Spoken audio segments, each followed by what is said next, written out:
Hello friend, welcome to my channel. তো চলে এলাম আবার একটা ভিডিও নিয়ে। তো কয়েকদিন ধরে কিছু ভাই বলছে যে একটা সিআইপির ভিডিও বানাতে। তো সিআইপি কীভাবে ঢুকবে তার জন্য একটা ভিডিও বানাতে। তো যাদের সিআইপি ঢোকার ইচ্ছা, তো সিআইপির ওপরে আজ ভিডিওটা করব।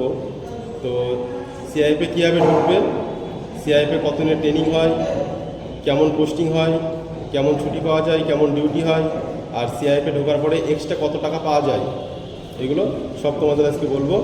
তো ভিডিওটা দেখতে থাকো। তো তোমরা সিআইপি যেভাবে ঢুকবে সেটা হলো, র্যাপে কিন্তু ঢোকার জন্য 2-3বার সুযোগ পাবে।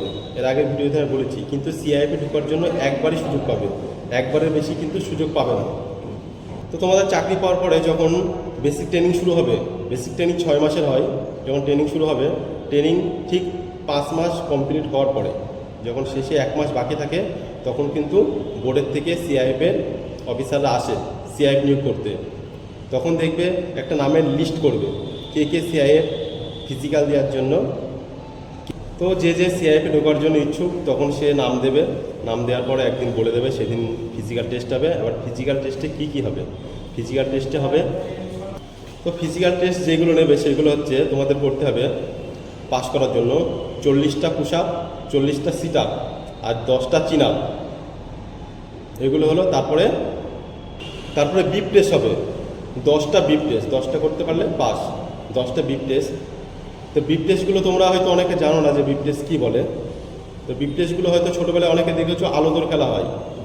আলোদর খেলা যেমন হয় যে ওই পাশে আলো রাখা থাকে, ওই পাশে গিয়ে আবার আলোটা এই পাশে রাখতে হয়, তো ওই রকম আলোদরের মতো বিপ টেস্ট হবে। ওই বিপ টেস্টে 10টা করতে পারবে, তারপরে সে পাস করবে। আর যেগুলো বললাম, চিন up, push up, sit up, এগুলো করার পরে যদি কেউ পাস করে তার সিআইপি লিস্টে নাম আসবে। আর হ্যাঁ, বিপ টেস্টটা যেটা বললাম, বিপ টেস্টটা হয়তো তোমরা জানো না, বিপ টেস্টটা 10 বার আপ ডাউন করলে একটা কাউন্ট হয়। 10 বার আপ ডাউন করার পরে কিন্তু একটা কাউন্ট হবে। তার মানে এরকম 10টা মারতে হবে, 10টা মারতে পারলে তবে তুমি পাস করবে। তো এইগুলো কমপ্লিট করার পরে তোমার যখন সিআইপি নাম চলে আসবে, তখন 6 মাস ট্রেনিং শেষে যখন পাসিং আউট হয়ে যাবে, তখন জেনারেল, র্যাব ট্যাব তাদের কিন্তু সব ব্যাটালিয়ানে পোস্টিং চলে যাবে। আর তোমাদের আবার 3 মাসের কিন্তু সিআইপি ট্রেনিং হবে। তোমাদের আবার ওখান থেকে সোজা 3 মাসের জন্য ট্রেনিংয়ে যেতে হবে। ওই ট্রেনিংটা হওয়ার পরে, সিআইপি 3 মাস ট্রেনিং হওয়ার পরে, তারপরে তোমাদের জঙ্গলমহলের বিভিন্ন ব্যাটালিয়ানে তোমাদের পোস্টিং হবে, জঙ্গলমহলে। এবার অনেকে ভাবছো জঙ্গলমহলের ব্যাটালিয়ানগুলো কেমন হয়, জঙ্গলমহলে রিস্ক থাকে কিনা। তো জঙ্গলমহলে আগের মতো এখন খারাপ নেই, এখন আর আগের মতো রিস্ক নেই, আগের থেকে অনেক পরিবর্তন হয়ে গেছে। এখন জঙ্গলমহলের ডিউটিও ভালো ভালো ডিউটি হয়, আর ওখানকার ব্যাটালিয়ানগুলো এখন ভালো। তো এবার যেটা বলবো যে ছুটি কেমন পাওয়া যায়, সিআইপি থেকে অনেকে বলছে ছুটি কেমন পাওয়া যায়। জঙ্গলমহলেও এখন ভালো ছুটি আছে সিআইপি, আগে হয়তো কম ছিল, এখন ভালোই ছুটি আছে। মাসে মোটামুটি 1 সপ্তাহ 6-7 দিন ছুটি পাবে। আর যদি কোনো জায়গায় যদি ডিউটির চাপ কম থাকে, ভালো ব্যাটালিয়ান হয়, সেখানে আরও বেশিও পেতে পারে। ম্যাক্সিমাম মাসে 1 সপ্তাহ ছুটি পাবে। তো সিআরপির ডিউটিটা বেশিরভাগ হয় সিআরপিএফের সঙ্গে, কেন্দ্র বাহিনীর মতোই ডিউটি হয় এদের অনেকটা।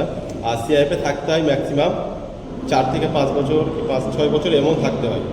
তারপরে আবার তাদের জেনারেল পোস্টিং হয়ে যায়, 5-6 বছর সিআইপি থাকতে পারবে। আর যেটা বলছিলাম যে সিআইপি থেকে কত টাকা এক্সট্রা পাওয়া যায়। তো সিআইপি থেকে এক্সট্রা যেটা পাওয়া যায় সেটা হচ্ছে মাইনে যে বেসিক পে হয়, বেসিক পের 18% রিস্ক অ্যালাউন্স পাওয়া যায়।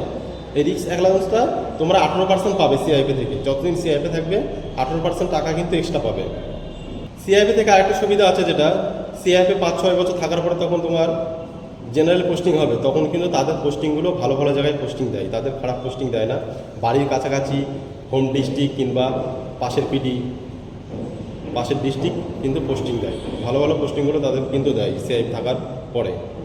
এই সুযোগ সুবিধাটা কিন্তু পাবে। সিআইপির পোস্টিংগুলো বেশিরভাগ হয় যে জায়গাগুলো বীরভূম, বাঁকুড়া, ঝাড়গ্রাম, মেদিনীপুর, এই দিকে কিন্তু বেশি পোস্টিংগুলো হয় সিআইপি। এইদিকে জঙ্গলমহলটা বেশি, তো তাই এদিকে হয়। তো বন্ধুরা, সিআইপি সম্বন্ধে তোমরা আশা করি সব বুঝতে পেরেছো। তো যাদের যাদের সিআইপি ঢোকার ইচ্ছুক আছে তারা ঢুকতে পারো, কোনো অসুবিধা নেই, ভালো থাকবে ওখানে থেকেও। আর 5-6 বছর কাটানোর পরে তারপরে কিন্তু পোস্টিংটা ভালো ভালো পোস্টিং পাবে। তো যাদের ঢোকার ইচ্ছুক তারা ঢুকে পড়ো, কোনো অসুবিধা নেই। আশা করি সব সিআই সম্বন্ধে তোমাদের ডিটেলস বলতে পেরেছি। তো আরও যদি কিছু জানার থাকে আমাকে কমেন্ট করে জানিও, আমি নেক্সট ভিডিও আবার বলে দেবো। তো র্যাপের সম্বন্ধে তো আগের ভিডিও দিয়েছি, র্যাপের ডিটেলস। তো সিআইএফ সম্বন্ধে যে ডিটেলস দিলাম। তো একটা কথা মাথা রাখবে, কিন্তু এই র্যাপে 2-3 বার ঢোকার চান্স পাবে, কিন্তু সিআইএফে একবারই ঢোকার চান্স পাবে, আর কিন্তু চান্স পাবে না।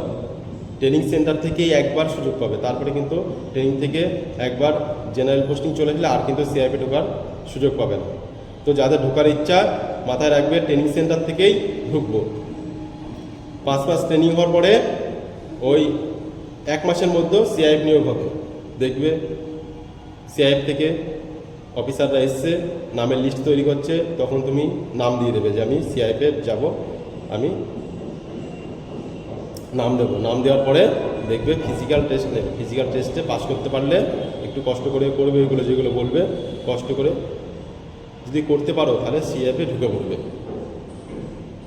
তো সকলে ভালো থেকো, সুস্থ থেকো, আবার পরের ভিডিও দেখা হবে। জয় হিন্দ।